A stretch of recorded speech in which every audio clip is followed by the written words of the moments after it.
Good morning and welcome to Farm Factor. I'm your host, Jamie Bloom. Today, Kyle Bauer is at the Animal Sciences and Industry Department at K-State, where first, Bill Miller talks about the Family and Friends Reunion and tells us about Miles McKee, the first recipient of the Don L. Good Impact Award. Ken Odde will share an update on the department, and next will be this week's Kansas Soybean Report.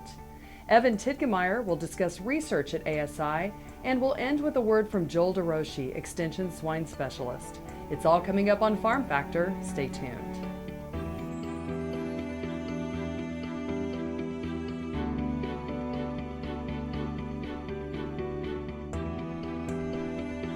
Closed captioning brought to you by Kansas Soybean Commission, the Soybean Checkoff, Progress, powered by Kansas farmers. This segment is brought to you by Kansas Wheat. Learn more at rediscoverwheat.org. Good morning and welcome back to Farm Factor at K-State. Let's join Kyle as he and Bill Miller discuss the Family and Friends Reunion and the Don L. Good Impact Award. I had the opportunity to visit with Bill Miller about a new event the Animal Science Department has just instituted this year. Bill, tell me about it. Well, Kyle, we started a program or an event called the Animal Science Family and Friends Reunion. This was the inaugural event. We intend for this to go on year after year. As part of this event, and really part of the stimulus for it, was to have a venue to award the Don L. Good Impact Award each year. And so this year, that award went to Dr. Miles McKee, who many people in Kansas, of course, know is one of the leading animal scientists, was one of the leading animal scientists before he retired. Tremendous influence on a lot of our lives, and so this was a great opportunity to do that. Well, let's talk about the award just a bit. What is the intent of the award? What type of person will be receiving it in the future? Well, Miles McKee is probably as good an example as I can give of anyone who could receive that award. It is really to recognize somebody who's really had an impact on the livestock industry, not necessarily just in Kansas. Miles has influenced many students who went on to have great careers all across all segments of the livestock industry. So we're looking for someone who really has had an impact on the livestock industry in the United States as a whole. So this is a new event. Tell me about where it was held and what sort of things went on at it. Well, we have a wonderful facility here at Kansas State now called the Stout Center. And that's where we held the event. We had a lot of activities planned as part of that event, and good attendance. This was the first year ever, so we really didn't know what to expect. We were kind of learning as we go. We had musicians there. We had K-State's marching band actually came and performed for us. We had a tent just for kids to come and do tractor pulls and just all kinds of activities for kids. There was an artist who graduated from the Animal Science Department, Dino Cornier, did a beautiful rendition of Dr. McKee and Dr. Good, and just a wonderful thing that was given to any attendee at this event. And then the first 1,000 people that registered got a really nice K-State apron as well. So there was a little bit of something for everyone. This event really was designed to give people that were family or friends of the Animal Science Department a place to come back and renew acquaintances with professors, with classmates, with others in the industry that they've met along the way in their lives, and so it was really designed to be a fun family and friends reunion. This is Kyle Bauer reporting from the Animal Science Department at Kansas State University. Stay with us as Kyle catches up with Dr. Ken Odde, head of the Animal Sciences and Industry Department. That interview is next on Farm Factor. Next time you see a beautiful field of corn, reach out and thank the farmers who work tirelessly to raise corn for livestock feed, renewable fuels, and exports to feed a growing world population. The farmers on the Kansas Corn Commission work for Kansas corn with grower-funded checkoff dollars that support foreign and domestic market development, research, promotion, and education to expand opportunities for Kansas farmers. To learn more, visit kscorn.com. Here's another gardening tip with Annette Jackson from Jackson's Greenhouse. Fall is a great time to plant perennials, trees, shrubs, and bulbs. Root development occurs with the moist and cool soil conditions, which means better growth next year with less watering and maintenance. The use of mulch on all plantings helps protect from freezing, thawing, and drying out. Let Jackson's help with your next planting. Jackson's top quality fall bulbs for spring blooming have arrived. Always plant the best bulbs for bigger, better blooms. Jackson's Greenhouse has what you need today. Valley Vet Supply is devoted to providing information and professional quality products at reasonable prices. ValleyVet.com, ValleyVet.com, Valley Vet Supply.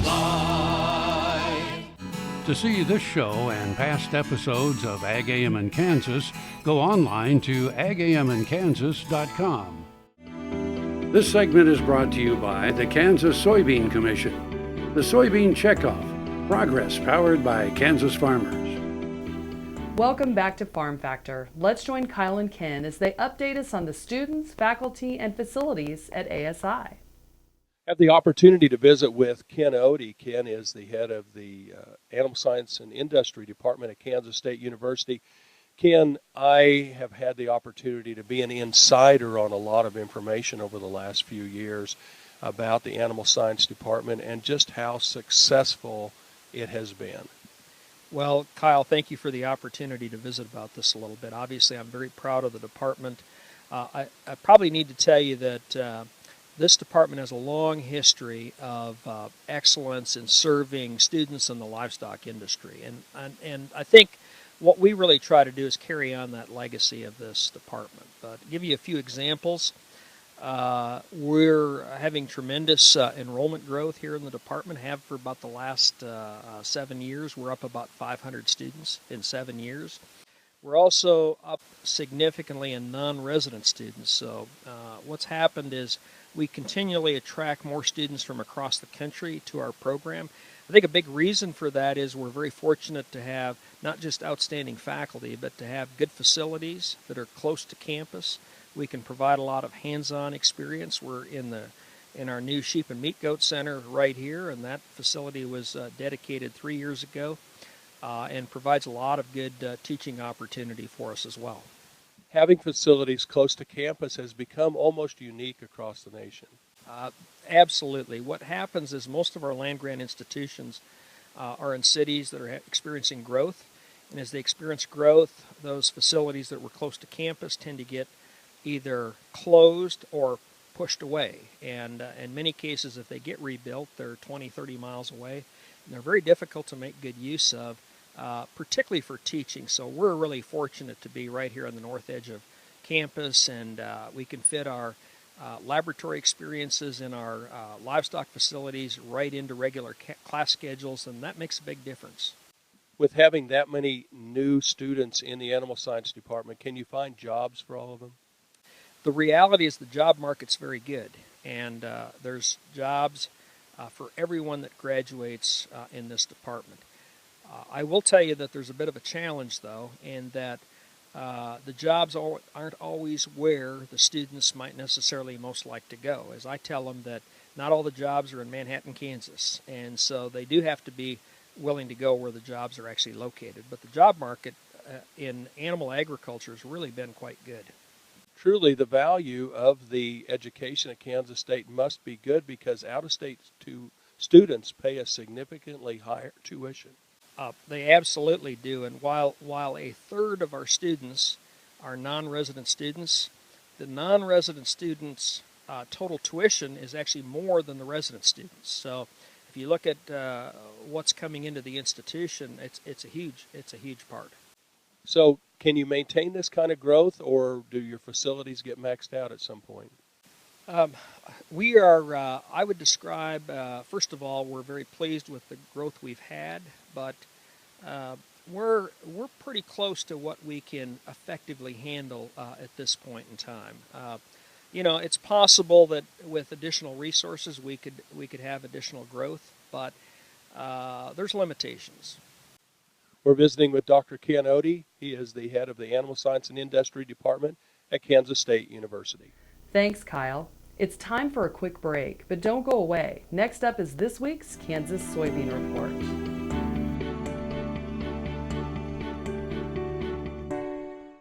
Kansas Farm Bureau, the voice of agriculture, represents grassroots agriculture. The state's largest and most powerful farm organization stands up for its members through leadership development, agriculture education, legal defense, environmental advocacy, farm safety, and risk management. Members also enjoy money-saving benefits. To join our organization today or to learn more, go to www.kfb.org or find us on Facebook and Twitter. Welcome back to Farm Factor. It's time for this week's Kansas Soybean Report. This is the Kansas Soybean Update. It's brought to you by the Kansas Soybean Commission. The Soybean Checkoff, progress powered by Kansas farmers. Jim Sutter, CEO of the U.S. Soybean Export Council, joins us. And Jim, back in September, USEC hosted the third annual U.S. Soy Global Trade Exchange. And we were so thrilled with the turnout and the participation we had at the event we conducted in Minneapolis. We had over 300 international participants taking place from over 50 countries. And then on the other side of that, we had another 300 and so people who were actually either U.S. farmers able to talk with our international buyers about how they grow the crops, the soybeans in particular that they're buying, or U.S. export company representatives talking about how, if these people, as they do want to buy, how they can actually put a trade together. We were just thrilled with how the event turned out. And it sounds like the underlying theme there is really just building on the relationships that have been established and establishing new relationships. There is nothing like putting a face with a name. We do things in such a e-commerce way these days around the world where we send emails and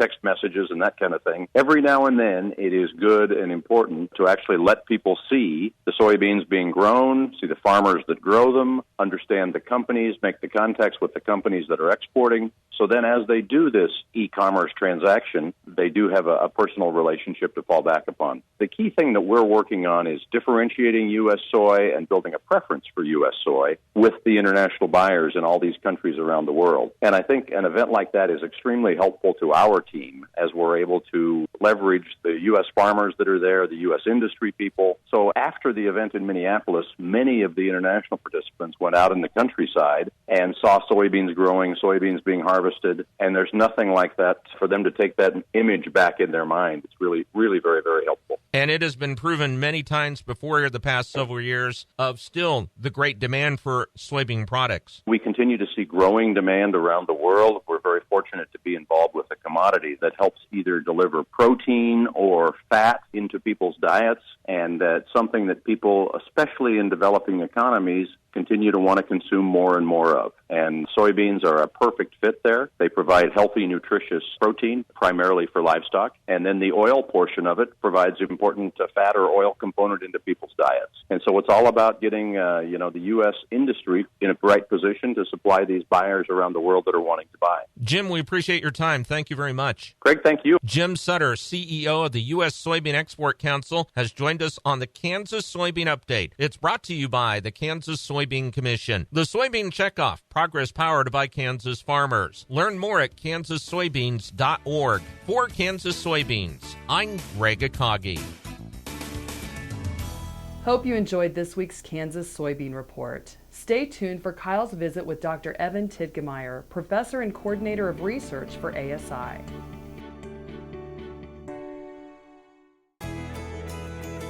Biodiesel made from sustainable resources is diversifying our fuel supply. This year, biodiesel will displace over 1 billion gallons of fossil fuel nationwide. It's making our economy stronger and our communities healthier. It's working here and across America. Get biodiesel going in your community. Visit americasadvancedbiofuel.com. Buying a car shouldn't be this hard. And at Brown Chevrolet Buick in Wamego, it isn't. It's actually awesome. Whether you want a new or used car or truck, Toby's team can make the deal. Even if you want to custom order a new car or truck, Toby's team can make the deal. See Toby's team at Brown Chevrolet Buick in Wamego. We're awesome. This segment brought to you by Heinen Brothers Ag, farmers helping farmers by offering quality aerial and ground application. fertilizer, ag chemicals, and anhydrous ammonia. Call today to protect your crop yield. Welcome back. Let's catch up with Kyle and Evan as they discuss the variety of research projects and grants that impact ASI. I have the opportunity to visit with Evan Titgemeyer today. He is a professor at Kansas State University in the Animal Science Department, is the coordinator of research in the Animal Science Department. Evan, tell me what that means. Well, we have a large amount of our activities in the department relates to research, in addition to the extension and teaching activities that we also have. And so associated with that, I kind of make sure that people are aware of grant opportunities that are there, look a little bit about trying to figure out how we can maybe find more research dollars to help support our programs. And I also work a lot with the graduate students as I serve as a graduate program director as well. So the monies that flow to the university for research is an important part of funding the university. Oh, yes, exactly. I can't give you the exact percentages, but probably half of the operating budget of the university would be related to research funding that comes into the university now. In our department, we're probably a little bit less there because we're so invested in the teaching program. And of course, you think about universities as educating young people. How does research come together with teaching young people? Well, we have a lot of interfaces between research and teaching. One, as we have faculty that are doing research, they're going to be a lot more up with the most current events and what's going on in animal agriculture. And so that's going to help them to teach the students if they actually know about those things. We also have a lot of training that takes place with our graduate students. All of the research, or at least most of the research in our department, is actually conducted by individual graduate students. And so those students are supported by stipends that are paid for through those research grants. So as it appears to me that as state funding and some federal funding has reduced, there's more of an emphasis with universities to do research. Well, that's right. And some of our research funding would come from the federal government. Some of it would come from the state. But in our particular case, a lot of research is very applied, meaning it has direct application to making cattle grow more efficiently or producing more milk or more piglets raised for each litter by the pigs. And so a lot of that type of research is going to be funded by the livestock industry and the associated portions of that. Evan, can you give me some idea how many people are in research in the Animal Science Department at Kansas State? Well, we have about 45 or 50 faculty members in our department, and to some extent all of them would have some involvement with research. For some it may be a very small part of their job, and for others a much greater part. But really all of those 45 or so faculty would be involved in supporting the research program. We're visiting with Evan Titgemeyer. He is a professor at Kansas State University in the Animal Science Department. Stay with us as Kyle visits with Dr. Joel DeRouchey, an extension swine specialist at K-State. That's coming up next here on Farm Factor. I'm a patient of Kansas Regenerative Medicine in Manhattan. I had stem cell therapy in my hips and my left knee.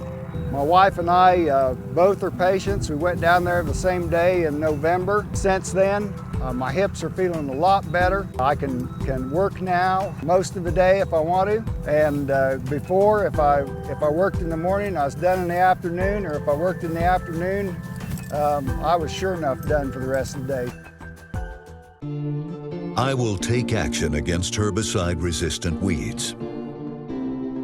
I will know my weeds, and I will stop them before they go to seed. I will do whatever it takes to give my crops the upper hand, and I will use multiple herbicide sites of action because every action counts. I will take action, this time for all time. Soil is the life of a farm, and for 25 years, SureCrop Liquid Crop Nutrition has helped growers produce abundant quality crops while preserving and improving the soils they steward. SureCrop offers complete soil and plant analysis with cropping recommendations, delivery direct to your on-farm storage, and quality crop nutrition custom blended for your field. Choose SureCrop for the assurance of excellence for your soil. Call today or visit their website for more information. Valley Vet Supply is devoted to providing information and professional quality products at reasonable prices. Valley Vet Supply. Kansas Farm Bureau, the voice of agriculture. To join today or for more information, go to kfb.org or find us on Facebook and Twitter. Welcome back to Farm Factor. Let's meet up with Kyle and Joel as they discuss how swine research done at K-State reaches Kansas producers. I have the opportunity to visit with Joel DeRouchey. He is with Kansas State University, a professor. Joel, I'm going to let you tell me what your title is. All right, I'm an extension swine specialist here in our animal science department, and really what that means is I take information that we generate with our research here at K-State, and I spend a lot of time with our Kansas producers and those outside of Kansas with the swine producers to implement the technology, the practical daily aspects of what they can do to improve the profitability and just the overall functionality of their swine farm. One thing with Kansas State University and the Animal Science Department, they have a lot of livestock, and with livestock comes manure, and that takes management. You had that up as well? Yeah, so part of my responsibilities in animal sciences is to help with all the manure management aspects of all of our different livestock units. And we also have our core livestock units are located just north of town. Actually combined together to find a CAFO, or a concentrated animal feeding operation. So like many operations in Kansas that are larger in size, we have all the permitting, all the record keeping for both Kansas Department of Health and Environment and EPA, and I help coordinate the permitting and the record keeping for all those units. Now, as a professor at Kansas State University, do you teach? I teach. I have a role of where I do some guest lecturing in a variety of undergrad classes. There's a graduate level class that I participate in. Formerly in my career, for over 8 years, I taught one of the undergrad nutrition classes, but currently I spend most of my time with our graduate students with their research programs in swine nutrition, as well as with our Kansas swine producers to give them information and help answer the questions that they have. Kansas is known as a cattle state, but we have one of the premier swine groups here at Kansas State University in the nation. Yeah, we're very fortunate here within our animal science department to be really focused on the nutrition area. We also have information that's generated in the reproduction, but in the nutrition area there's several faculty members, and this started with our administration decades ago, because we knew in Kansas we're not going to have everything to every species, and in swine they decided to focus on nutrition. And we actually have one of the largest swine nutrition focused faculty actually in the world in terms of the information and in our resources here in that particular area. And we talk about research with swine. How much of that, how important is research to your department? It's vital. When we talk about the teaching side, sometimes people have a hard understanding of, if I'm teaching in class and then you have research going on, how does that actually tie together? But what becomes important as operations get more sophisticated, they need more technical information, we can take that information that's generated through applied research and then take it to producers as well as in the classroom. The one thing our department is focused on a lot the last 5 years is a very large undergraduate research program. And we have a number of students participate, work side by side with graduate students as well as faculty to complete research projects.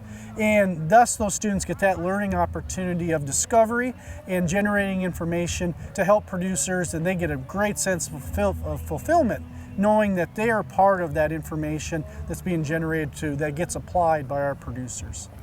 We're visiting with Joel DeRouchey. He is with the Animal Science Department in Swine Extension at Kansas State University.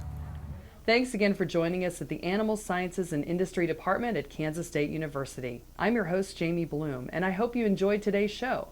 See you next week on Farm Factor. We're here every Tuesday on Ag AM in Kansas.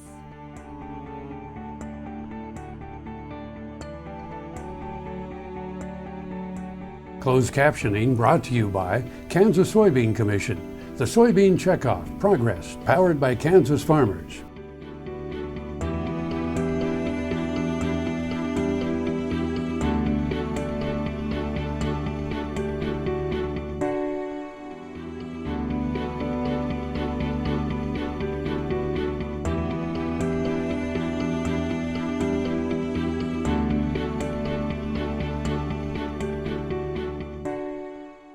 To see this show and past episodes of Ag AM in Kansas, go online to agamинkansas.com.